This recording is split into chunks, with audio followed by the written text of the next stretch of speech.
Welcome to the Red Ink Revival Leadership Podcast. I'm your host, Patrick Norris.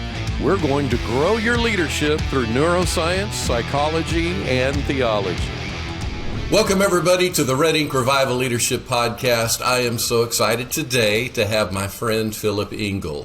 Philip is a church growth, church health senior coach for Focus 412. It's an organization that partners with churches to help them grow, both numerically and in health. Philip has actively been leading in church for the last 13 years, including being a campus pastor at Elevation Church in Charlotte, North Carolina. In his time when he was at Elevation, he met and started leading alongside a guy named Phil Klein. Phil was and is a Harvard Business School graduate, a C-suite executive at Time Warner and AT&T. And together, Phil and Philip partnered up at Elevation, establishing teams, empowering leaders, and designing effective ministries. So when Phil Klein launched 412, Philip was one of the first team members to join up. And so for the last 5 years, Focus 412 team has grown and served so many churches, ministries, organizations. And today, Philip lives in Atlanta. He's married to Angela, has 3 sons. Man, it is so awesome to have Philip on the Red Ink Revival Leadership Podcast. Great to have you, man. Man, it's so good to be here. I just love, and I'm honored to be able to talk with you and share, many things. You and I have had the privilege of getting to walk hand in hand, life on life for probably 5+ years now. Yeah. So it's been so great to be able to just be there, help hold your arms up, and I'm just honored to serve where I can today. So ready awesome. When you are. Well, I remember the first time that we met, we were in the Galleria Mall in Birmingham, Alabama, attending an event, and we connected. We began talking from that point. And that was probably 7 to 10 years ago. Yeah. And then you, with the Association of Related Churches, came into town, and you asked to use my building. So you and Phil were doing a roundtable, and I was just blown away by how your language was, how easy it was to talk leadership. And then you and Phil both let me hang out with you at a Starbucks, and I picked your brain and heard stories, and I laughed, and I was like, wow. And then the next thing we had is that you came into our church that I was pastoring at the time, and just like you said, held up my arms and were a tremendous blessing. Just so much appreciated, not just your partnership professionally, but also the partnership as a friend. So anyway, it's really cool to have you with me at the Red Ink Revival Leadership Podcast. Well, let's talk a little bit about your backstory of faith. And you're a church guy today, a campus pastor. You now are a coach at Focus 412. How did all that come together? Where did you come from? Where are you going, man? That's so good. Thank you. I was born and raised in Arizona. My wife and I both were born and raised there. We met in high school, and we went our separate ways during college. God had to do a work on both of us independently, but had the plan to bring us together. And it was in college where I grew up in a Christian home. I was baptized at a young age, but in college, it's where when you're chasing after the world and you feel that emptiness, and you're trying to fill it with anything and everything you possibly could. It wasn't until I saw a community of believers, all college age. It was at a basement of a church. Lights were low. An overhead projector was on, and one guy love with a those guitar. Overhead projectors. Right. Yes. I mean, that's the roots right there. And it was the moment. It was everything was kind of stripped away, and it was that moment where I realized, there's something's different about these people. And it was the college pastor afterwards asked, who are you? It wasn't like, tell me a little bit about yourself. He asked a more piercing question. And that question really my response was the typical, well, I'm a freshman, I'm trying to study this, I'm trying to do this. He said, no, not what do you do? Who are you? And And I began to explain to him where I was at and where I was going. And he said, it sounds like you need a change in appetite. And it was those words mixed with the power and the Spirit of God that just transformed the trajectory of my life. I'm forever grateful for him to ask that hard question and to correct my surfacey answer, because I began to explore the scripture, and really that became, it just awakened me to what God was doing in his word and through his people. And that could include me.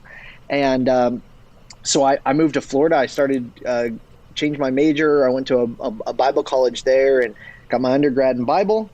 And we headed home after college. It was in '08. Not many jobs were available in '08. So started serving in youth ministry at my home church. And that began to grow. I feel like God's used me to fill some gaps in times. And I was always wondering why. But I stepped in the youth ministry, and my pastor tapped me on the shoulder to help be an associate pastor for our church. We saw some growth, which was amazing. We went from 250 to 500, and we opened a building. And then we went from 500 to 750 as I stepped in and helped with the ministries and something. This was just God in prep for what could be. I remember one winter, my pastor called me in right around Christmas time, and he said, "Hey, I've been diagnosed with tongue and throat cancer." And we're 3-4 years into this ministry with him. He's been my pastor since I've known a pastor, and wow. It was just, it rocked us. And it was kind of in such a way that we knew what we needed to do.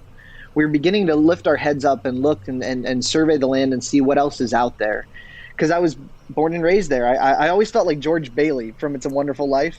I always felt like I got to get out of this town. I got to prove myself. And God just used this to humble me and just said, listen, there's still more work for you to do here. And so I began to lead the day-to-day of the staff team and preach each weekend. And he just used it for a season, 9 months. He was out with chemo, radiation, surgery, and therapy. And it was miraculous recovery. In the amount of time that it took, it was incredible. Wow. And as he returned, again, God began to stir my heart. And instead of looking and saying, what job could I find out there that I can add instant value, my pastor guided me towards, why don't you look for something where you can learn a little bit more. And it was just like, so I started looking, and that's where I found Elevation Church and the Prodigy program out in North Carolina.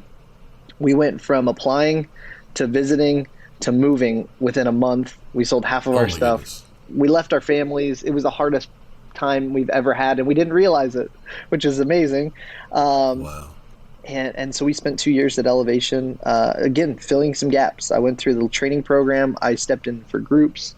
I stepped in as an associate campus pastor, and then our campus pastor transitioned. So I stepped in as the interim campus pastor there for a season. And underneath all of this, there was just this stream of call to. We were influenced highly by Passion City Church here in Atlanta, Georgia, which is where we now attend and serve. And they tapped me on the shoulder to go to Raleigh at Elevation, and we just said, what if we pursue it? And I took a step of faith. I didn't have a job, no promise of a job, barely an interview. And that's where sometimes God pointed us towards something, but redirected us toward something else. And we thought we were coming to Atlanta to be a part of Passion City Church on staff. God just wanted us to serve and to hold the arms of the leaders here. And in the interim is where I began to connect with Phil Klein, and we started helping churches, anybody that would have us. So Pastor, wow. You were one of the first that would have us, and we were honored to be there and just serve where we can. And now, 5-6 years later, we've helped over 75 churches now in the last 5 years through what we call the essentials. And we'll talk a little bit about what we think is foundational, but it's been a wild journey. I wouldn't have picked it myself, but I'm so honored and grateful that God would choose to use us. Oh man. That's we so had some cool. boys along the way. Wound up with three of them. Three of them. I love it. Well, when I look at your history and you are embedded, not just from the outside looking in, but you're in the very throes of Elevation Church as well as now Passion City Church.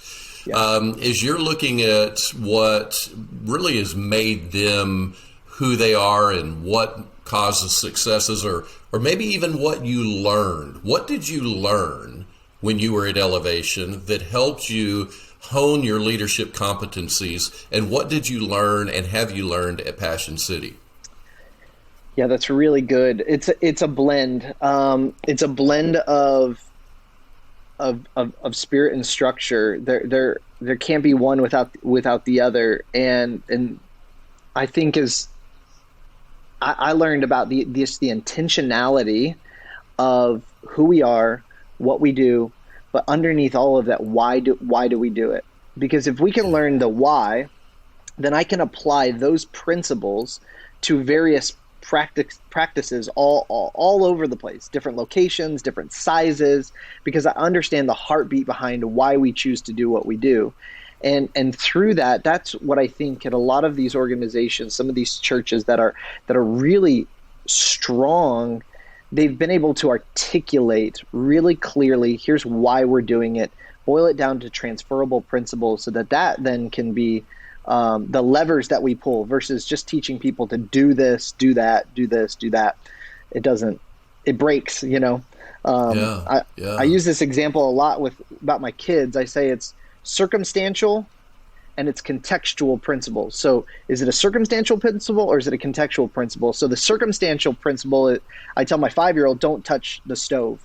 I don't really mean don't touch the stove. I circumstantially, I mean for my 9-year-old, he knows don't touch hot things.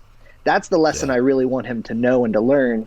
Don't touch the stove is the circumstances. So eventually I want my youngest to touch the stove. He may be making me something one of these days. So, but that's the difference is, do we learn contextually or do we learn circumstantially? So. Welcome to the Red Ink Revival Leadership Podcast. My name is Patrick Norris, and I am a husband, father, pastor of 35 years, and a strategic therapeutic mentor to leaders in all arenas of life. I am an inerrantist, a Calvinist Arminian betweenist, a Holy Spirit continuist, and a finished work of Christ redemptionist. Red Ink Revival was designed to create a revival in the heart, soul, and brains of Christian leaders from all spheres of influence. Our team of pastors, psychologists, and therapists facilitate our life-changing leadership, personal growth, and emotional wholeness experiences. Our goal is to bring a revival, an integrated wholeness to pastors, church staff, the local church, and the universal Big C church around the world. This includes marketplace leaders, educators, foster adoptive parents, and so much more. If this podcast is providing value to you, would you consider subscribing to it wherever you get your podcast? Also, please like the episodes, comment on them, and share them on your social media feeds. And one more big favor. If you like the show, please go review it at Apple. And if it's true of you, give us 5 stars. Now let's go back to this week's episode. Yeah. I think it's interesting when you see the organizational side where you have all of the vision, mission, vision, values, the language that's used, the clarity of all of it. But then one of the things that I notice in these high performance, exponential growth type ministries or churches is there is a culture where the leaders are very present to hold accountable everybody around them. And the holding accountable, it doesn't seem like it is just, judging people, because it's not.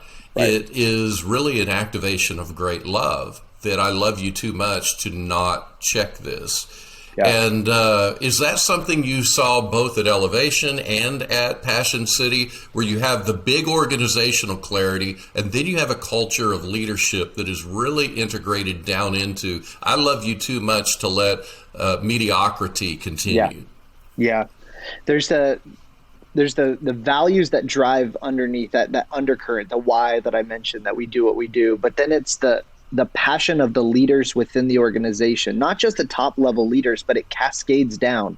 Because again, however intentional the top leader is, that's what gets replicated. So if you're not intentional, we say at Focus 412 a lot, culture is what you create and allow, correct and celebrate. That's not original to us. We say we're curators, we're not creators, but we've grabbed onto that because it's the reality is if the top level leader does let a lot of things culturally go untouched or unspoken to, then that isn't, you can't say that's no longer part of who we are. It, in fact, if it exists, it is who you are.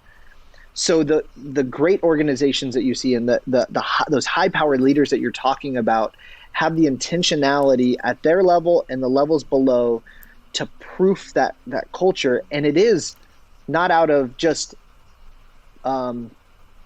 blind following. It's out of, I believe this to my core. It's not, it complements the gospel, and it helps push people towards, that holy living, and it attracts people even to something that's excellent and that feels great and has been intentionally designed. And so it's really cool to have it layers below.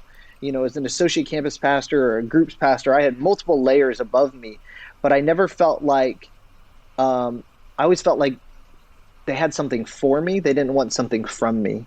And that for me was to be a great leader, was to understand those pieces and how to flex those muscles as we went. And so it was really good. There were some systems that were put in place to intentionally develop that I would say were key, because it wasn't all organic. It was very, very much organized and one-on-ones and the right meetings. And so, yes, it was very, very much there. I love the words accountability for.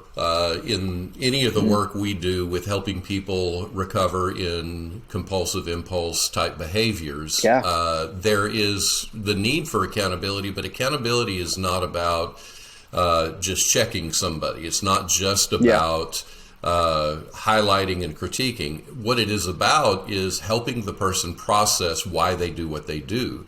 And I love that when you're accountable for, or you hold somebody accountable for the sake of a mission, that it is love. It is a huge part of that. As you know me, you know me well, as some of our experiences together. One of the challenges that was biggest for me throughout all of my pastoring and all of my ministry is, I had panic attacks that I didn't know that's what it was, but I had panic attacks throughout my life. And I have a profile projection of betrayal, and just, I anticipate betrayal, a hypersensitive level of that.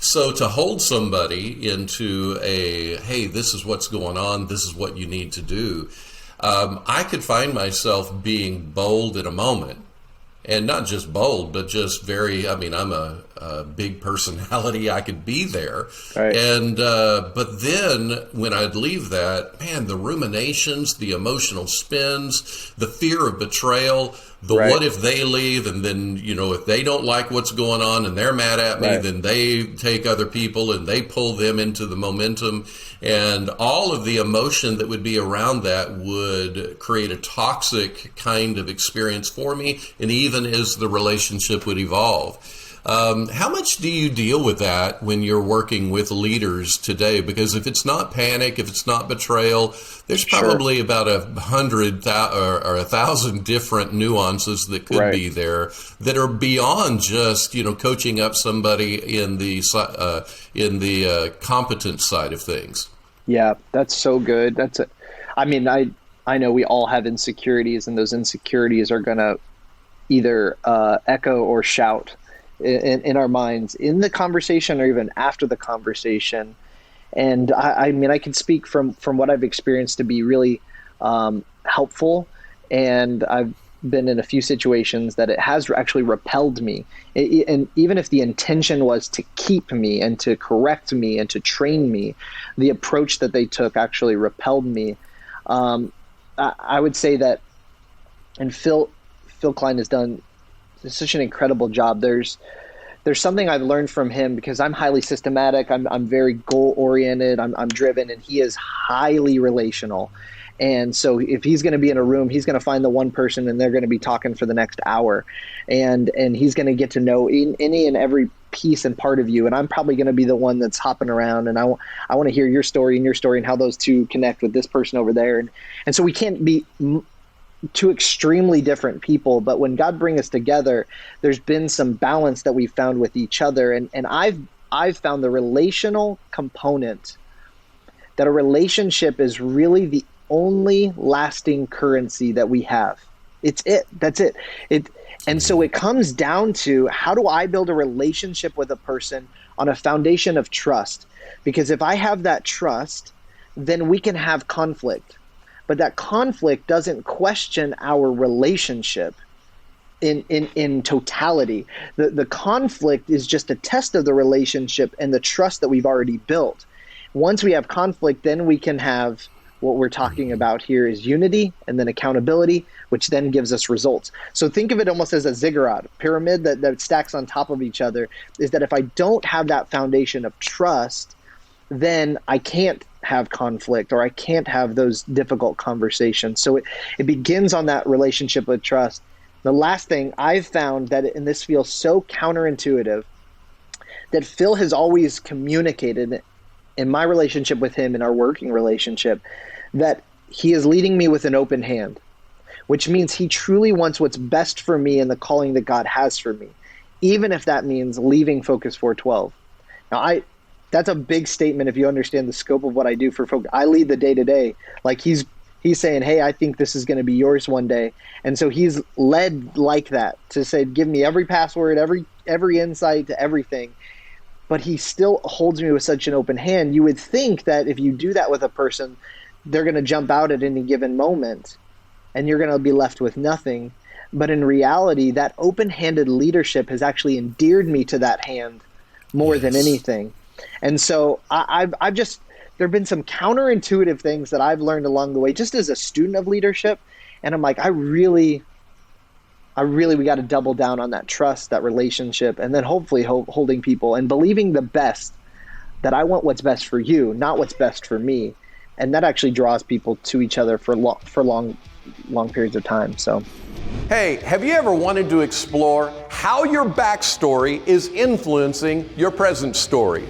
Have you ever wondered why you were driven the way you were driven, or why you want the things you so deeply want, or why you might be triggered the way you're triggered? Maybe there's something in your life that keeps derailing you or exposing the fractures in your heart and soul. At Red Ink Revival, I facilitate groups of 6 to 10 men or 6 to 10 ladies in an exploration process that includes worksheets, tools for discovery, and insights into personal motivations, torments, and reactions. And it's all done online through Zoom in a short 6-week experience. Now don't worry, you won't be required to share anything you don't want to. Your story is yours to share when and where you're ready. But first, you owe it to yourself to know what that story actually is. Our alumni report having life-changing experiences and integrations in all spheres of life. They report it actually felt like they entered into a revival. They even say they now lead others like never before as they instinctively map their teammates' own story considerations. We're developing groups specific for individual classifications like senior pastors or spouses, church staff, educators, foster adoption parents, marketplace leaders, and churches at large. Go to redinkrevival.com and find the events tab to learn more. I love that really fundamentally leadership is a relational thing. It's a relationship. Yeah. And when I think of Jesus being asked, what's the greatest commandment? And so if we kind of back that out and just zoom out for a moment to look at it, what Jesus is being asked is what makes a human the healthiest, what makes them have the greatest capacity in life. And it's to love God, relational, which then empowers you to love yourself, which is the second greatest commandment, not narcissistically, but to actually bring out this aligned integrity of heart and soul, that you are aligned with who you are. You hold on to yourself when all of the injuries of the past are telling you survive. You got to do something, perform, work. You love yourself, and then that gives you the empowerment to love others well. Yeah. I think about my journey, and my spiritual leaders, pastors and so on, were content leaders. In other words, they were Bible teachers that brought forward content that wowed me, that impacted me, but they were not relational leaders. And even as you watch the generational impact of not being relational, it really shrunk over time for each one of them. And when I think of, for me, one of my biggest desires, if I could go back in history, and of course you can't, so what I can do is empower younger people, is I wish that I could have learned how to, first of all, build everything just on being present with the Lord without any achievement first. And then secondly, be healthy with myself, learning what is driving me. Why do I do what I do? Why sometimes am I triggered? Or why do I get inflamed with survival and I catastrophize? Why does all that happen? And begin to do the work so that I don't have that static in the relationship that is on a horizontal level of other people, or maybe organizationally I'm in an up position, but nonetheless that is so critical to living a healthy human life. Would you agree with all of that? You're saying, I just love for you to. I would. I think I was challenged by a counselor just a couple of weeks. We had a roundtable of executive pastors, and he came in and he was just dropping some bombs on us. And one of the questions he asked that really, like, how long have I really thought about this, is like, why did God, if God is perfect in his nature, his triune nature, why did he create man? And we threw some ideas out there, and he's like, they created us, to love him, which means he'd have a void of love, which isn't true. And it really came down to the fact that he created us so that he could love us. He had so much love that it's like there is another place for it to flow. And it's out of that love, when I recognize I was created to be loved by God, it's out of that overflow that then I can love him back, love myself, which then overflows to loving others. And I was just like, okay, wow. Like, again, everything comes back to relationship. And without relationship and healthy view of each other in relationship, then we're lost. Like, we're lost, and we may not intentionally convey the manipulation and the self-sabotage or whatever it may be.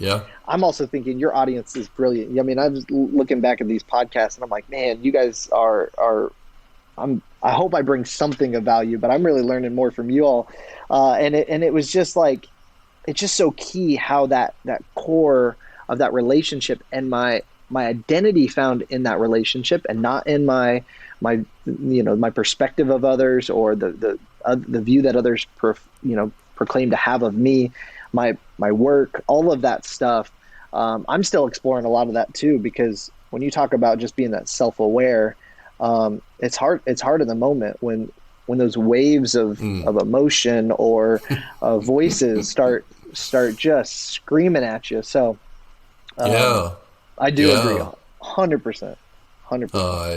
I thank you for all of that. I am amazed at how, as humans, we continue to try to take care of our biggest fears by achievement, performance. If I could just have more competency. And what's interesting is that you help people and organizations increase their competency, and you do it so well. But you're also a person and an organization that cares about the emotional health of the individual who is in the driver's seat of the organization. It's just so important that we have both. It's incredibly important that we have competency, that our skills are developed, because a lot of times our organizations get stuck because we don't grow in our competencies. But if we aren't whole internally, if we have roots of bitterness, Hebrews says, that spring up and they trouble us, they defile us, that stuff in a moment, our brains are flooded, our heads on fire, and we are then just navigating something that really becomes toxic for the whole organization. And everything we do as leader, if we're not healthy, it just bleeds right into everybody else, and then it becomes a part of the culture. This is how we adapt. This is how we attach. This is how we succeed around here. Well, one of the things that you guys talk a lot about is helping organizations that have plateaued in their growth. Well, what do you think some of the most common reasons around that is, and what solutions do you bring? Yeah, I think a lot of there are a lot of variables to why somebody has grown, and again, you just alluded to one of them, is that I think in reality, we being created in the image of God, I think have a lot of the similar perspectives. So God opposes the proud and gives grace to the humble. I think that's true about us. We oppose those that are arrogant, and we give grace to those that are humble. And so in terms of leadership, a lot. Everybody, I think Maxwell said, everything rises and falls on leadership, and so it has to start there, and it has to start in the centeredness of my own heart, my own drive, my motive, my accolades. What actually fills me, and if it's rooted in the right thing, in that relationship with God, then you'll see a lot of fruit. But I think there's other things that we recognize in Scripture, is that there's 2 talent, 3 talent, and 5 talent, or 1 talent, 2 talent, 5 talent. Like there's a different level of grace, and there's a different level of opportunity that God gives us, and we don't understand why. I think what we are responsible for is, what do we do with what we've been given? And so the plateaus oftentimes happen because competency is there. I think character is that the one I alluded to often blocks it. And then in reality, some of it is so culture driven that becomes, I just can't articulate the vision that I see. And so part of our approach is to say, let's look at each of those components, and let's help create a stable development track to build leaders' character and give them some of the foundational disciplines, or build on the disciplines that they've developed. Let's help them articulate the culture through your values and your standards, and we call them sounds, but they're internal language that you have within your culture. And then the competency piece is how to lead at this level, how to lead through layers of leaders, how to have the right meetings, and there's so many things that I think we take for granted. I'm a seminary grad, and it was like, as I went through seminary, I learned a lot about how to teach the Bible, and a lot about how to run, to the hospital, and to do some of the funeral and the weddings and that kind of stuff. I didn't learn a lot of how to lead a staff of 10 or above. That just wasn't there. And so those are the pieces I think I've picked up, and we've tried to complement with the seminary education to say, hey, there's some real things that can be worked out and understood and integrated, so that you can see some greater success through this plateau. How would you like to reboot your personal finances this year? How would you like to take control of your money, turning small wins into big results? I want to encourage you to check out my wife Tina's financial coaching business at tinanorris.org. You might be wondering, what is a financial coach? A coach is someone who will personally team up with you to outline financial goals, inspire you with energy, help you stay focused on your goals, and so much more. You can do it all through Zoom, and she provides a free initial consultation, so there's no pain or cost to you for your first steps. Maybe you've been to several Financial Peace University cycles, left with great intentions, but struggled to execute. You need a trainer, a coach, another human that won't shame or judge you to help you stay on track. She works with clients that are single parents, everyday people, pastors and church staff, as well as high-income professionals. If you have friends, church members, clients, or even young marrieds that are launching their financial lives, you will do them all a favor to have them check out this amazing option. If professional athletes need a coach to win the day to fulfill their dreams, then you and I do too. And you won't find anybody better to help you get there than Tina Norris. Set up your free consultation from anywhere in the world today. Go to tinanorris.org to find out all the details. You're you're an expert at being able to pick up the rocks and see what those things are. You ask amazing questions. Always have. Well, I'm curious how much of, when you talk about, the sounds, the language, you talk about, the values that are a part of it, the character, all of this that you do with organizations, with churches, and of course, Phil, I think he's got an entire arm of or division that reaches marketplace companies and coaches them up. Same stuff. It's not different. Same stuff. Yeah. And but I'm wondering with you, how much of that actually you're like, wow, I wonder what this would look like in my family, with my marriage, with my 3 boys. I wonder what this would look like in other environments that I walk into. Is that something that you're, a little more aware than the average person when you're thinking, because these are just what makes us whole. It makes us healthy. It makes us good, functioning humans, right? Yeah, I've got grin ear to ear because I got 3 boys, and I realize that's my legacy. It's through how I raised them, and I travel a lot for work, and so when I'm home, I want to make the most of the time that I have. And this sounds so silly, but I so believe what we do that I do incorporate it as much as I possibly can. I'll give you 2 examples. I wish I could take you upstairs and just show you the plaque. It's a big old Hobby Lobby whatever, and we wrote all 7 of our family values on there. And we review them, and we do devotionals. And I've got a counter for this year. I've got a goal of how many devotionals I want to do with my family, and we review our values so that I can say, hey, when I say, hey, we're going to practice generosity, my boys have a description of what generosity means, because I realized our beliefs determine our behaviors.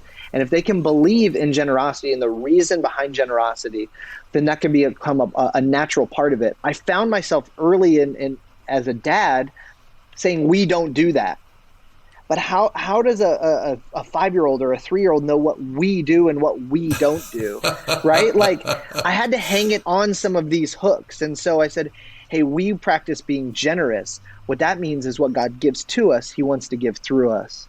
When we say, hey, hustle, it means hard work and service leaves a legacy. And so we talk around those things. So that's one of them. I totally, wholeheartedly, whether it's organization, corporation, business, whatever, our beliefs determine our behavior. So if we believe this to be true, it has to reinforce it. And now when we talk about accountability, it's not just what I think you should do and what you think you should do. We have a central standard that we've agreed on, the word, that drives that. And then the other thing is, it feels real corporate, but I think it's one of the best things I've picked up along the way that I enjoy doing. Is we in corporations, businesses, churches, we do year-end evals. Well, I call it a deval. I take the weekend of Thanksgiving. I take each boy out to a meal, and I say, what am I doing well as a dad? What can I do better as a dad? And we just kind of we don't have a 360. It's just a full 180. They're coming at me. And it's so fun, because the youngest is like, do more of this. Take me and let me eat ice cream, at lunchtime. But my 9-year-old, it pierced my heart. And to actually hear him say, a lot of times when something goes wrong, you're not listening long enough for me to fully explain what happens. Because in my mind, I saw what happened.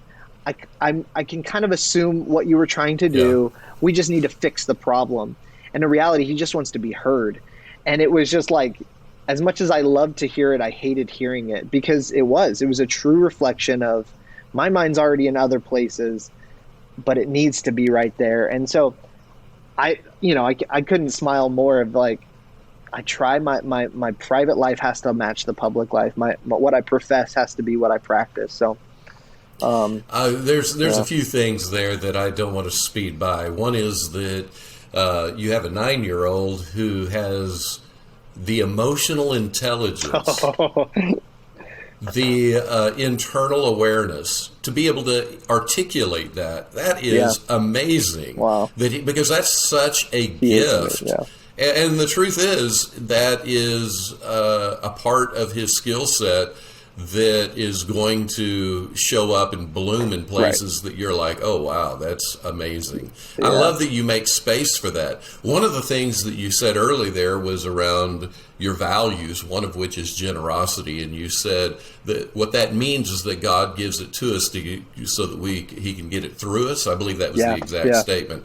Yeah. I know you well enough to know that what that means is that you use that statement enough, that phrase, that sound. Oh, yeah. You use that over and over and over until your kids are probably saying it to each other while they're playing trucks. Totally. Yes. It's self-correcting. That's the other part. It's like and that's that is culture. So when I referred to culture earlier, I actually mean culture is the certain behavior and language of a certain people group. Now, that certain people group could be your family culture. It could be your organizational culture. It could be your church culture. It could be the culture at large. We have a certain language, dialect, shorthand, so we know, and we can say certain things, and some are at a really broad scale, but others we bring it down to the smallest level. So you actually have to see culture as concentric circles. There's things that we've agreed on collectively. There's things that we've agreed on as a nation, things that we've agreed on as a state, as a community. And then you get further and further in. What I would challenge people to do is articulate the culture. If you articulate it, then you can actually assimilate people into it much faster. They know what you mean when you say, what God gives to us, he wants to give through us. Or we say, hey, we want to work hard and, to leave a legacy. Like they understand we're talking about hustle. And so by doing that, you really do, you get people, they also get to see it and they say, I want to be a part of that. That looks amazing. Like, I've never seen it said that way. This feels so simple. That's so clear. It takes a lot of time to get there, but once you have it, man, it draws people in. So, pastors, ministry senior leaders, and spouses, we host a monthly Zoom event that is with a psychologist, therapist, and me. We usually have around 15 to 30 other participating pastors, spouses, and leaders. The Pastor Monthlies have been amazing to help pastors collaborate around tactics, personnel changes, and even how to navigate their own inner world. The skills you will learn and a newfound pastoral community will expand your leadership mapping with everyone you lead. These monthly Zooms happen every month. Go to RedInkRevival.com and find the events tab to find out more. And clarity is critical because clarity brings security. When somebody is not clear, they deal with anxiety. And I can tell you for me, I am a deep thinker, a complex thinker. That can be a compliment, or it can be also seen as a weakness. I love when I do Bible study, I love to try to find all of the nuances of disagreement and then dismantle them. Well, what that means is that whenever I have any kind of topic that's in front of me, it could be even leadership, it could be vision, mission, all that. I have a tendency to have that same internal filter where I'm looking at all of the nuances. And so I want to go into the details. I get deep into the weeds. Well, the further into the weeds you get, the less clarity you have, the less clarity you have, the less security people have. And so that is something I'm still very much learning. If I had gotten a hold of you, Philip, back when I was in my 20s, I could be a total monster right now in good things for the kingdom of God. You already are. You already are. But I'm still working through so many of those things, and I think it is important to, again, remember that what you're talking about, no matter where you're coming from, is something that if you're not living right now, it's so important to aspire to it, to move that way, to say, what do I have to do to get there? That is where I'm headed. If we move from an individual or a family and now move into the corporation as we lead, churches, et cetera, you go through mission, vision, values, beliefs, governance, systems, strategies. You do the whole deal. Well, what I hear sometimes people say is that, it's kind of an armchair quarterback from the seats of the church, and they'll say, well, this model and all this corporate stuff, it should be less corporate, more relational. Jesus was relational. He wasn't corporate. Well, what do you say to that? How do you approach that? Yeah, I want to hit on something you talked about, getting in the weeds before I address this, because I think as we grow, if you just look at your own house, you accumulate more stuff over time. Things tend to grow towards complexity as they grow. And so we have to fight for simplicity. So that's key in this journey, especially as the larger the organization gets, the more complex or tendencies towards complexity it has. So we say fight for simplicity, which means that clarity that you're talking about. To the corporate, like bending of the church, I love that, because I'm like, man, in reality, what I hate and would hate to see is that the world turns to corporations for clarity and structure and systems and alignment and success. When in reality, God, the only plan God has to redeem his people is through the church.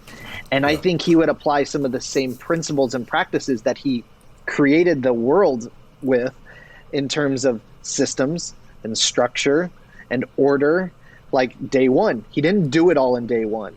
In day two, he created the luminous, there's solar systems, there's the skeletal system, there's the respiratory system. Like, we may have put that word over it, but they function independently, but also together.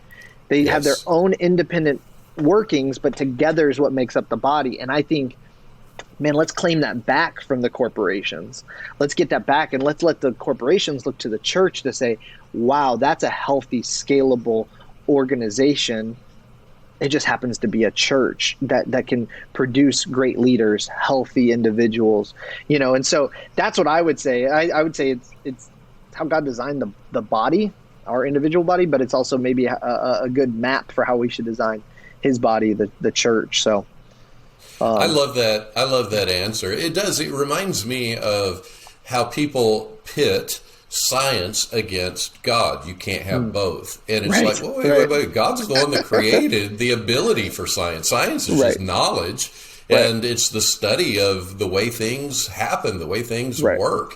And of course, you go back through Scripture and you see how you have general revelation of Romans chapter 1 that if the world is the evidence there is a God to somebody who's never heard the gospel, well, what that says is that God created everything still as a reflection of who he is. Right. And so science is not in competition with God. It's it helps reveal God. Jesus sits with some guys and he tells them about the farmer and how the farmer sows a seed and how it works and how it doesn't work. Well, what's he doing? He's talking about systems. He's talking about processes. He's talking about the sciences of agriculture. And he's saying you can understand God better in this context. So really, if you have healthy structures, healthy organization, some people, when you ask, what do you mean when you say it's too corporate? For many, what that means is that it's no longer relational. And you're saying that it's not a competition of relationship versus, doing good leadership, corporate systems. It doesn't need to be. What that means is that maybe you're not as healthy in relationship in the organization. Do you want to pick that ball up and run a little bit? I would, because I do think I said earlier, you got to marry the spiritual and the systems. If you and I were to say, hey, let's have a relationship and let's just let it build organically. Well, by very distance, our relationship would not progress at the speed that it could. It isn't until we overlay that relationship. Well, let's intentionally talk every few weeks, once a month via video. When you're in town, actually, you know what? Why don't you make a special trip to get here? All of those things are organizational components that actually enhance our relationship. It doesn't corporate, like make it corporate. It actually intentionally defines some of those. So I think about it a lot when they talk about their giving. They're like, oh, I give. Well, how do you give? Well, I give cash in the plate. It's like, well, you give cash in the plate. I guarantee you probably think you're giving a lot more than you actually do. Why don't you turn it onto an ongoing regular system that can be tracked and see where you're at? The minute that happens, there's now a target. There's a goal. There's a way to count. So, some people are like, man, it's not about the numbers. It absolutely is not about the numbers. If you're driven by the numbers, don't count the numbers. But in reality, numbers get us health percentages, and health percentages can help drive us towards healthy goals. So, I think you're so right that they're all interconnected. I think the piece that people have the problem with is when the cart gets ahead of the horse. It cannot be driven for the numbers or corporate greed or whatever it might be. It has to be relationally driven, and that complements. It doesn't compete with it. Pastors, did you know that upwards of 70% of the men in your congregation are regularly accessing pornography, stuck in shame, torn in conflict, and therefore immobilized for zealous ministry? That's 7 out of 10. The problem is not going to go away. What are you doing to lead your men into wholeness? Porn and sex addiction is characterized by undesirable compulsive behaviors that feature incongruence with personal values, and it interferes with normal living, causing stress on their relationships with God, family, friends, loved ones, and possibly even their own work environment. Well, where do you send men to recover and become both whole and integrated? Red Ink Recovery offers a unique program exclusive to porn and sex-related addictions. Our clinical professionals, our psychologists and therapists, have created a transformative treatment process that collects the dots, connects the dots, and corrects the dots that have driven the addictions. Our approach heals the heart, restores the soul, and rebuilds the neuroplasticity of the brain. Our clients find their lives have been wildly marked by Christ as they are given a path for trust being rebuilt. And they are resourced for far greater relationships and intimacy than they have ever known before. All of our professional teammates are experts in the field of sexual addiction. They are all trained by Dr. Patrick Carnes and certified by the International Institute of Trauma and Addiction Professionals. Dr. Carnes is known as the father and curator of modern sexual addiction recovery as a movement. Pastors, we encourage you to recommend your men who struggle to come to one of our intensives. If you are just a simple man that struggles, maybe you're new to the faith or you don't even know what you believe about Christ, be encouraged to join us. We will honor your journey and give you the tools to live in wholeness. To find out more about our porn and sex addiction intensives and when the next one is, go to redinkrevival.com. Yeah, so it's just not a good language to call that, a negative that I'm against corporate systems and wisdom, because it's really not about the corporate. It's about the leader not elevating things in relationship with and building that in the culture that we are a community. We care about each other. And it doesn't mean that it's easy.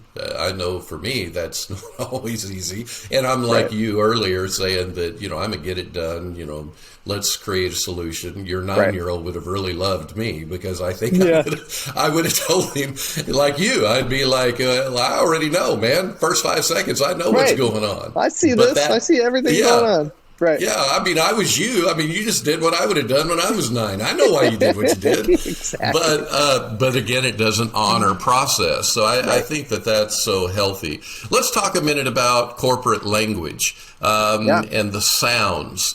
I remember one of the things that you shared with me is when you were at Elevation, there was a phrase that you guys used back in the day called "ram the gate." I believe that's how you stated it. Talk about how that came about and then how it was used and what we can do as leaders today of organizations to find those kind of sounds that one phrase can mean so much. Right. Think about it this way: is that there's a vocabulary that's unique to your culture, and so you want to harvest those, and those come typically from experiences that you, as an organization, as a church team, have experienced together, and you don't want to lose that part of your history. So there was a situation at Elevation that we were portable. One of our locations were portable. I'm saying we as I talk about it. This is how ingrained it is. I wasn't there when this happened, but because they let me in on the story, I feel like I'm a carrier of this story. Amazing. It's working, and that's all I'm saying. That we had a portable location, and we had at one of those self-storage units. That's where the trailer was that had all the supplies that were needed to make church happen. And one of our campus pastors, early years, he's pretty aggressive. He got there and he had two options. He's either, I wait until somebody can come and unlock this gate and we have church late, or, which again, if you know Elevation, that's not an option, or I ram the gate. And then, we take care of all the repercussions of that afterwards. And so the idea behind the story was he rammed the gate, got it open. We got the trailer out. We called some cops and they could wait there and they knew, and we paid for everything and beyond. But the idea was that church is not an option. We're going to do whatever it takes to make sure this happens. Now, that principle, again, thinking contextually, applies now into the future of who we are along the way. So we're in a meeting and we're faced with a difficult situation that we just have to push through. That language is then used to say, should we just ram the gate on this? Do we have to ram the gate on this one? Like, do we just got to push through to make this happen? And so now you've got this internal language that has a much bigger context. And so we're big proponents of saying that kind of stuff already lives in your culture. You've just got to aggregate it and figure it out. So at Focus 412, we say we don't charge for guac. You ever been to Chipotle and they're like, okay, I'd like some guac. That's going to be extra. That's going to be extra. Or a lawyer. You just know when I send this email, it's going to be $7,500 response. I don't know, whatever it's going to be. You're just like, I don't want to do it. We as coaches don't want anybody ever to feel like you're going to say, hey, that's extra. Hey, that's extra. You give me a call, that's extra. Hey, you're going to have me do that. Hey, that's extra. It's never like that because we work relationally. So we have our own phrases, and we'll talk internally. It's like, man, that's a lot of guac. We're giving a lot of guac here, and which is interesting because all of those phrases actually are catalysts for emotion. Yep.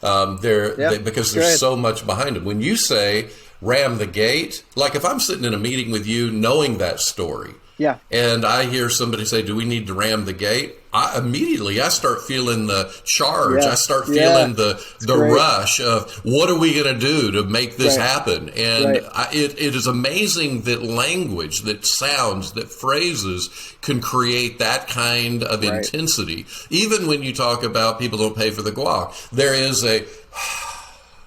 And then even when you're saying we're giving a lot of guac away, there's emotion that is around that. It's just so powerful how these sounds work, and you talked a lot about that with us, and I wanted to continue. In fact, we started an Amen Corner, so we'd get our teams together before church every Sunday morning and launch it with a phrase. We would try to find as many of those stories, and I would share a little bit around it. But again, I think it's incredible. As we start winding up, let's talk leadership pipelines. Sure. you develop these things that you call leadership pipelines, and that can be a buzzword, but what's it mean to you to have a leadership pipeline, and really, why is this so important? Yeah, I think we all face it. I think in the church world, and probably in the corporate world as well, that there are some things that we could solve immediately. Now, we may have to pay for it. So I mean that, like, hey, I need $1 million. We could find $1 million today. Now, we may pay the highest interest rate we've ever seen in our lives, but we could get $1 million today if we really needed to. We need a building. Well, we could find a building, and we can get in there. Now, again, we may have to use the $1 million that we loaned at a high rate to get to that building today, but we could do that. The problem we can't solve today is leaders. Because if we find a leader who's competent for the role that I have, what the thing they don't have is culture. And it's going to take them time to understand and to learn our culture to see if they're even a long-term fit. The other part of this is true is that I might have somebody in my culture, but they probably don't have the competency, or else they'd already be in the role that I'm looking for. And so we always have a lag when it comes to leaders. So a leadership pipeline is really a developmental process that complements the layers of leaders we already have in place to move people from one degree of leadership to the next, so that in 2 years, the best leader I have in 2 years is the one I'm developing today. It may not always take 2 years, but that's the mentality I have to have, is that good things take great time to grow. And that's what I've got to recognize. So I have to have an intentional, systematic, organized process to take somebody from where they are to where they could be. And that's what a pipeline does. So I would say if I have directors, coordinators, team leaders, and team members, I need to create classes or programs that develop them from one degree of leadership to the next. Because the idea is, and I love how some people see the hierarchy of an organization as a pyramid. But if you flip that thing upside down, it's an inverted pyramid. That's the reality of the weight that each level of leadership carries from the top down. And I know I did opposite, but the more weight, the most weight the top leader carries. And then you take segments of that as you go up the leadership layers. And that's what we have to prepare leaders for. When I just attend church, I'm not responsible for anything. I'm just glad to be here. The minute I'm a team, I carry a little bit of weight in this area. The minute I lead a team, now I'm carrying weight of these volunteers. Once I oversee an area of ministry, I'm responsible for that. So again, the responsibility grows. So we have to prepare people for the weight of that responsibility through systematic, intentional development. And that's what I would say a pipeline is. So it's not just like one class, one track, it's a series of them that complement the layers of leaders you already have established. Let me break in one more time and tell you about RedInkRevival.com. That is REDINK Revival.com. I want to encourage you to go there and sign up for our blog e-newsletter. Every month it will hit your inbox with a blog post and new special events that will ink your soul with revival. And back to some of the earlier things we said, classes and courses or content alone is not what develops somebody. Right. It's not. It has to be a relational development. Yep. Those are just giving people the right way to think, the right way to talk, the right way to move forward, even the tools to do it. But each layer has leaders that are actually developing. And if they're not developing the people around them by loving them, seeing them, challenging them, praying for them, caring for them, all that goes into that, they won't actually become the leader that they. And the truth is that if it's done well, then those people will actually have such higher levels of loyalty. Because they have been seen, served, been invested loved. In, for sure. Even when they're being accountable for, there is that accountability factor of leaning in on them to say, hey, I think this can be better. I noticed that when you were saying the thing, you came in with a real mood issue. You got a real you had an attitude that seemed to create issues. I remember Phil telling a story when we were at Starbucks of a particular event that took place where he had a lot of private things going on that were very significant and in his own family life. And he goes into a bigger team meeting, and there was an announcement made. And he was going to be the leader of what was going to be announced. They delegated it to him. But it was in a peer group. It wasn't like church at large. It was in a peer group. They announced it. They're all excited. And he's like, yeah, guys, I don't know. And the other team members pulled him aside and said, hey, really? That's going to be your response? Right. That we're all excited. You're not meeting the emotion. If you need to process this in a different way, then do that at another time. But you just impacted the energy of the entire team. Yeah. And so I think about the impact of relationship. It's just relationship stuff. So I'm gonna bounce it back to you. Do you want to pick up on that as again we start winding down? I think it's a compliment in terms of, you have to think trainings, classes, programs. Those are doorways. Those doorways that you pass through, but the development continues on afterwards. So it's like a checkpoint of saying, hey, we're going to equip you with, and I use these 3 categories. I would say you have to have character training. So at the lowest level, you're just saying, here's what it means to have a relationship with God. Then at the next level, here's what it means to have spiritual disciplines embedded in your life. And then you need to have another layer. You just keep building on the character components as you develop somebody. And then you come back around and you say, all right, culture, here's when we use our values, here's how to correct around our values. Here's how to build sounds and create standards so that people can follow and be consistent. Simple scales, remember. And then you come back around over competencies and say, we're asking you to lead a huddle. Here's what it means to lead a team huddle. It feels elementary at this level, but as you increase, you begin to build on top of. In the education world, it's called scaffolding. And so you've got to say, hey, I'm going to create a foundational piece, and I'm going to build on top of that and build on top of that.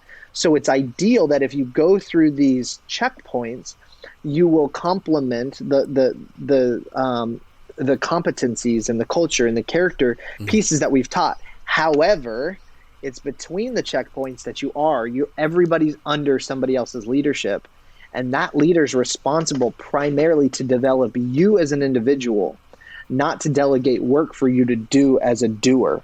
And that's the missing piece. And I think, to your point, amazing. That's where relationship thrives. Yeah, that's amazing.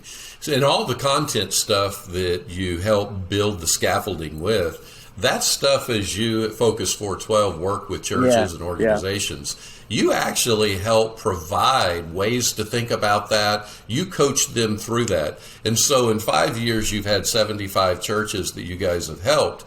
The reality is that each church, it's not just a weekend event.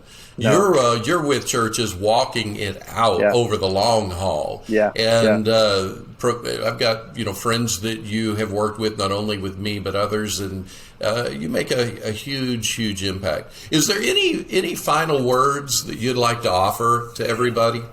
Yeah, I mean, I think comparison is it's a thief of joy. We've heard it's also very distracting when it comes to stewarding the talents, the gifts, the calling that God's given you. I think it's helpful to learn from others and to see what others are doing, but to compare your journey with theirs is just so detrimental. So I would say, take what you've got, learn all you can from the people that you know, but contextualize for who you are and what God's called you to do. You're going to find so much joy in making the vision that God's given you a reality versus trying to replicate somebody else's vision that God gave them. So that would be like the undercurrent of it all is be confident in who God's called you to be, what he's called you to do. And obviously that's one of our values is we do your thing, not ours. We're not trying to create Focus 412 churches. We're trying to help the reality that people have become, or the vision that people have become a reality. And I think that's a misconception of development. It's not what I can put on you. I'm not attaching anything to you. I'm helping enhance the gifts that God's already placed in you. And you and I, we're a bit of superhero fans. Like that's the superhero journey. Like they get exposed to radioactive something, and it enhances the gifts that's already in them. That's already in all of you as leaders, and just find ways to enhance what's already God's placed in you, and you'll see great joy come from that. And I know that's true of the way that you came beside me. You come in and I preach on Sunday morning. I would do 45 minutes to an hour or so. And normally you would think a coach would come in and just take your legs out from under you and say, nope, can't do that, won't work. And you didn't do that to me. You came and you jumped beside me and said, if that's what you feel like God's called you to do, how do we make that succeed? Right. And you walked it out. It's so good. Well, where can people find you and your Focus 412 resources? Yeah, focus412.com. We're trying to take our own medicine and make our own platform great. So we're developing that and enhancing that over the next few months. You can connect with one of our coaches. We would love to just have a call and hear how you are. We treat it as a coaching session because we don't charge for guac. Like that's the goal. So you could find us there. I'm not very active on Instagram or anything, but you can find me there and see those three boys. Every now and again, I see those three boys. They'll pop up every once in a while. But yeah, would love honestly to connect you with one of the coaches on our team. So. Yeah. Philip, thank you so much for being a part of our podcast, man. I love you, and I'm so pleased that we get to be partners. Honored that we get to do life together, leadership together. Thank you for making me better, challenging me in so many ways, helping me just be a true man at the core. So I appreciate your encouragement and your challenge over the years, and of course, barbecue. Our love for barbecue. I have a plate of barbecue waiting for you. I'm coming. Just know it's ready. I'm coming. All right, man. Blessings to you. You too.